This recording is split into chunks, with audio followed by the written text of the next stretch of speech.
ಕಾರವಾರದಲ್ಲಿ ಶಿರೂರಿನ ಗುಡ್ಡ ಕುಸಿತ ಪ್ರಕರಣ ಆಗಿತ್ತಲ್ಲ, ಅದ್ರ ಪಕ್ಕದಲ್ಲೇ ಮತ್ತಷ್ಟು ಕಡೆ ಗುಡ್ಡ ಕುಸಿಯುವಂತಹ ಆತಂಕ ಇನ್ನೂ ಕೂಡ ಇದೆ. ಜಲಪಾತ ಮಾದರಿಯ ನೀರು ಗುಡ್ಡದಿಂದ ಹೊರಗೆ ಬರ್ತಾ ಇದೆಯಂತೆ. ಅಂದ್ರೆ ಕೃತಕ ಜಲಪಾತಗಳು ಸೃಷ್ಟಿ ಆಗ್ತದೆ. ವಿಪರೀತ ಮಳೆ, ಒಂದ್ ಸ್ವಲ್ಪವೂ ವಿರಾಮ ಕೊಡದೆ ಒಂದ್ ಕಡೆ ಮಳೆ ಬರ್ತಾ ಇದೆ, ಮಗದೊಂದ್ ಕಡೆ ಆ ಮಣ್ಣು ಎಷ್ಟು ಸಾಧ್ಯನೋ ಅಷ್ಟು ನೀರನ್ನು ಹಿಡ್ಕೋಬಹುದು. ಹೆಚ್ಚಾದ್ರೆ ಈ ರೀತಿಯಾಗಿ ಬಿರುಕು ಬಿಡುತ್ತೆ, ಗುಡ್ಡ ಕುಸಿಯುತ್ತೆ. ಅಂಕೋಲಾ ತಾಲೂಕಿನ ಶಿರೂರು ಬಳಿಯ ಗುಡ್ಡ ಕುಸಿತಕ್ಕೆ ಸಂಬಂಧಿಸಿದಂತೆ ಅವೈಜ್ಞಾನಿಕವಾಗಿ ಗುಡ್ಡವನ್ನು ಕರೆದಿದ್ದೇ ಇದಕ್ಕೆ ಮೂಲ ಕಾರಣ ಅಂತ ಹೇಳ್ಬೋದು. ಯಾಕಂದರೆ ನಾನು ಇಲ್ಲಿ ದೃಶ್ಯಾವಳಿಗಳಲ್ಲಿ ತೋರಿಸ್ತೇನೆ. ಮೊದಲಿನಿಂದಲೂ ಕೂಡ ಈ ಒಂದು ಗುಡ್ಡವನ್ನು ವೈಜ್ಞಾನಿಕವಾಗಿ ಕೊರದೇ ಇಲ್ಲ.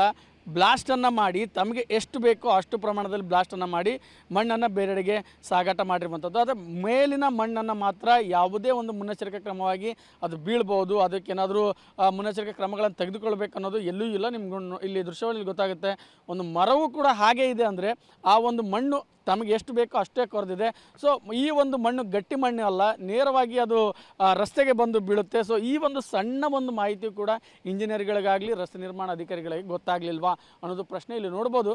ಕೇವಲ ಅಲ್ಲಿ ಏನು ಕಾರ್ಯಾಚರಣೆ ನಡೀತಾ ಇದೆ ಆ ಒಂದು ಗುಡ್ಡಕ್ಕೆ ಅಪಾಯ ಮಾತ್ರ ಇಲ್ಲ, ಇಲ್ಲಿರುವಂತಹ ಈ ರಸ್ತೆಯ ಒಂದು ಮಾಡಲು ಕೊರೆದಿರುವಂಥ ಪಕ್ಕದಲ್ಲಿ ಕೊರೆದಿರುವಂಥ ಎಲ್ಲ ಗುಡ್ಡವೂ ಕೂಡ ಕುಸಿದು ಬೀಳುವಂಥ ಸಾಧ್ಯತೆ ಇದೆ. ಈ ಮಳೆಯಲ್ಲಾದರೂ ಕೂಡ, ಮುಂದಿನ ಮಳೆಯಲ್ಲಾದರೂ ಕೂಡ ಅಪಾಯ ಕಟ್ಟಿಟ್ಟ ಬುತ್ತಿ. ಸೊ ಇದನ್ನು ಹೇಗೆ ನಿರ್ವಹಣೆ ಮಾಡಬೇಕು ಅನ್ನೋದು ಅಧಿಕಾರಿಗಳೇ ಯೋಚನೆ ಮಾಡಬೇಕು. ಯಾಕಂದರೆ ಈಗ ಏನೋ ಸಣ್ಣ ಪುಟ್ಟ ಅವಘಡಗಳು ಆಗಿರ್ಬೋದು, ಆದರೆ ಇನ್ನೂ ಮೃತರ ಮಾಹಿತಿ ಸಿಕ್ಕಿಲ್ಲ. ಆದರೆ ಇದು ದೊಡ್ಡ ಪ್ರಮಾಣದಲ್ಲಿ ಆಗುವಂಥ, ಇಡೀ ಗುಡ್ಡವೇ ಕುಸಿದು ಬಿದ್ದರೆ ನಿಜಕ್ಕೂ ಕೂಡ ಒಂದು ದೊಡ್ಡ ಅಪಾಯವನ್ನು ರಾಜ್ಯ ಎದುರಿಸಬೇಕಾಗಿರುವಂಥದ್ದು. ದೃಶ್ಯಾವಳಿ ನೋಡ್ಬೋದು. ಕ್ಷಣದಿಂದ ಕ್ಷಣಕ್ಕೆ, ದಿನದಿಂದ ದಿನಕ್ಕೆ ಗುಡ್ಡ ಕುಸಿಯುವಂಥ ಪ್ರಮಾಣ ಜಾಸ್ತಿ ಆಗ್ತಿದೆ, ಬಿರುಕು ಜಾಸ್ತಿ ಆಗ್ತಾ ಇದೆ. ಸೊ ಇದು ಈ ನಿರ್ವಹಣೆಯ ಕೊರತೆಯೇ ಮೂಲ ಕಾರಣ ಅಪಘಾತಕ್ಕೆ ಅಂತ ಹೇಳಲಾಗ್ತಾ ಇರುವಂಥದ್ದು. ಮತ್ತೊಂದು ಕಡೆ ನದಿಯ ನೀರಿನ ಪ್ರಮಾಣ ಕೂಡ ಜಾಸ್ತಿ ಆಗ್ತಾಯಿದೆ.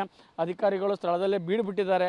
ಆದರೆ ಗುಡ್ಡ ಕುಸಿತದಿಂದ ಹೇಗೆ ಕಾಪಾಡಬೇಕು ಅನ್ನೋದು ಕೂಡ ಅವರಿಗೆ ತೋಚದ ಸ್ಥಿತಿ ಆಗಿರುವಂಥದ್ದು. ಸದ್ಯಕ್ಕೆ ಈ ಒಂದು ರಸ್ತೆಯಲ್ಲಿ ಎಲ್ಲರಿಗೆ ಒಂದು ನಿಷೇಧವನ್ನು ಮಾಡಲಾಗಿರುವಂಥದ್ದು. ಕೇವಲ ಅಧಿಕಾರಿಗಳು ಮಾಧ್ಯಮಗಳಿಗೆ ಮಾತ್ರ ಎಂಟ್ರಿಯನ್ನು ನೀಡಿರುವಂಥದ್ದು. ಕ್ಯಾಮ್ರಾಮನ್ ನಾನಗೌಡ ಜೊತೆ ಸುನಿಲ್ ಪಾಟೀಲ್, ಪಬ್ಲಿಕ್ ಟಿವಿ, ಕಾರವಾರ.